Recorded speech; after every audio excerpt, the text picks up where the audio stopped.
वक्त हंसाता है, वक्त रुलाता है, वक्त ही बहुत कुछ सिखाता है। वक्त की कीमत जो पहचान ले वही मंजिल को पाता है। खो देता है जो वक्त को जीवन भर पछताता है, क्योंकि गुजरा हुआ वक्त कभी लौटकर नहीं आता है। विज्ञान तुम्हारे कंकाल से ये पता कर सकता है कि तुम बूढ़े थे या जवान, गोरे थे या काले थे, नर थे या मादा, पर यह कभी पता नहीं कर सकता कि तुम शूद्र थे या ब्राह्मण, वैश्य थे या क्षत्रिय, हिंदू थे या मुस्लिम, क्योंकि तुम कभी ये सब थे ही नहीं, सिर्फ मानते थे। और मानने का कोई मूल्य नहीं होता, बल्कि होने का होता है। अंधेरे में 1 करोड़ का हीरा गिर गया था। उसे ढूंढने के लिए 5 रुपए की मोमबत्ती ने सहयोग किया। अभी बताओ, वह 5 रुपए की एक छोटी सी मोमबत्ती थी तो हीरा मिला। अगर उस समय मोमबत्ती काम नहीं आती तो हीरा कहीं गुम हो जाता। मोमबत्ती की तरह इंसान भी है।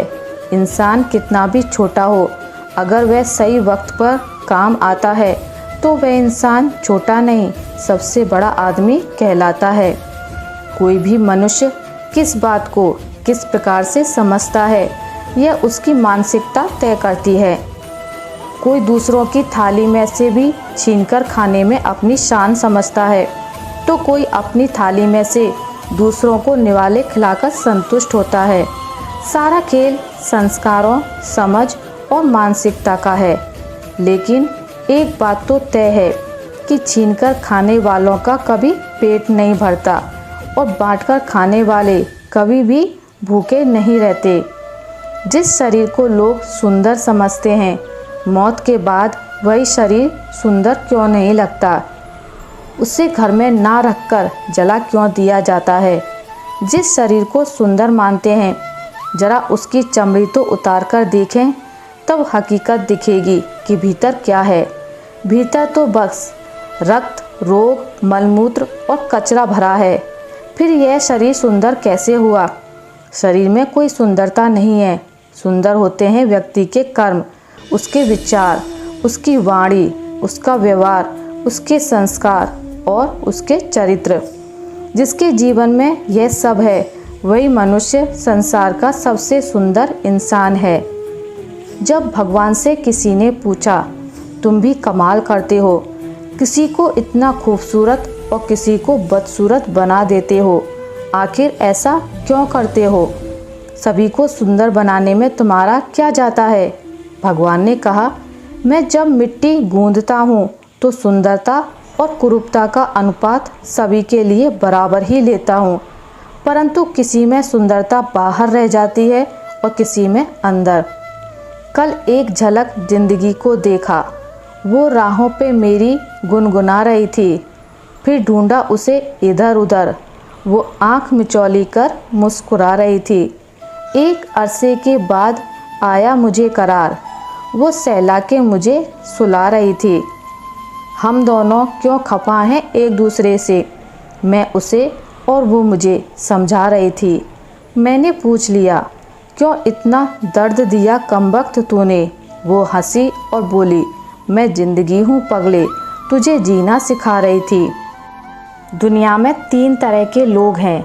एक हैं जो अपने दुख से दुखी हैं, दूसरे हैं जो दूसरों के दुख को देखकर दुखी हैं, और तीसरे हैं जो सबसे ज़्यादा दूसरों के सुखों को देखकर दुखी हैं, जो दूसरों के सुखों और तरक्की को देख नहीं सकते और ईर्ष्या से जलते रहते हैं। याद रखें, हम ईर्ष्या करके दूसरों के भाग्य को बदल नहीं सकते, उल्टा हम अपने ही भाग्य और सुखों को लकीर लगा लेते हैं। इसलिए हमेशा दूसरों से रीस ना करें, बल्कि रेस करें, तभी हमें सच्ची सुख शांति की अनुभूति होगी। परमात्मा का ध्यान व गुणगान कभी व्यर्थ नहीं जाता। आप सुनो ना सुनो, मन से लो ना लो, जब भी आप परमात्मा की बातें सुनते व करते हैं, परमात्मा के दरबार में आपकी हाजिरी लग जाती है व उसका फल आपको सही वक्त पर जरूर मिलता है। परमात्मा का ध्यान अवश्य करें। सवेरा तो रोज ही होता है, मगर सुप्रभात क्या होता है? श्री कृष्ण ने बहुत सुंदर ही जवाब दिया। जीवन में जिस दिन आप अपने अंदर की बुराइयों को समाप्त कर उच्च विचार धारण करके तथा अपनी आत्मा को शुद्ध करके दिन की शुरुआत करते हो, वही सुप्रभात होता है। जिंदगी बड़ी अजीब है, बड़ी ही सख्त मिजाज है। ये दुख देती है कि हम खुशी को समझ पाएँ, ये जुदाई देती है कि हम किसी के होने का सुख समझ पाएँ, ये छीनती है कि हम हर चीज़ के होने का मूल्य समझ पाएँ।